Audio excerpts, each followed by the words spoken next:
behind you, there's a sign that says the next big thing is coming soon.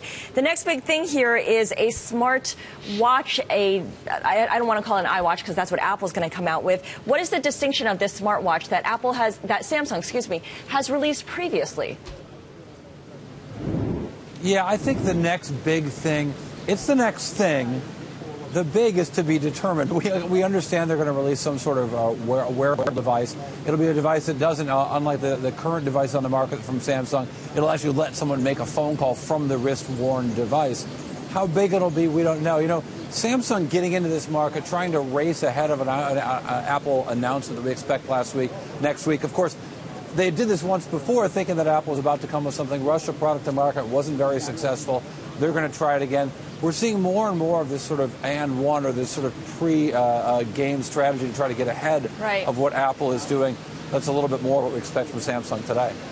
Cory, I wonder, you're based in California. You talk with the Digerati all day. Do people outside of Silicon Valley want a smartwatch, a wearable device, or is it something only people in Silicon Valley get excited about?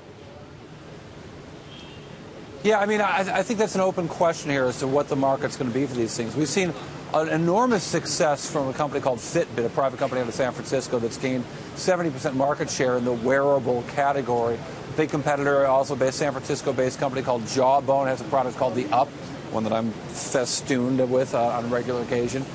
We understand that there's going to be a lot more functionality, of course, not just a phone calling device from Samsung, but a Dick Tracy-like thing, but also heart rate monitor and so on. The market's limited for these things, and I wonder if we're going to get to a point where there's sort of a longer tail where there are more different kinds of devices tailored for more different kind of people. Samsung's a company that certainly throws things against the wall to see what will stick.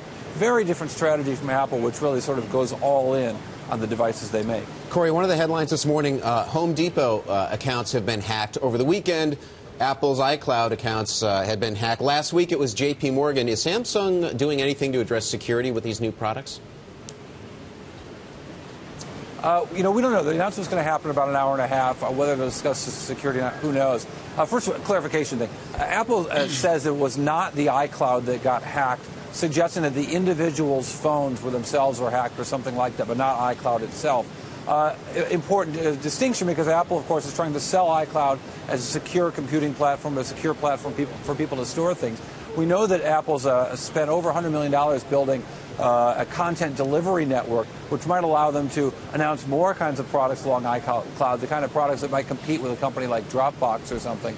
So I think it's a very important timing-wise. Samsung doesn't have anything like this in terms of products that exist on the cloud, a mobile computing platform like iCloud. I think they're going to be very device-focused. We'll see what we get in about an hour and a half.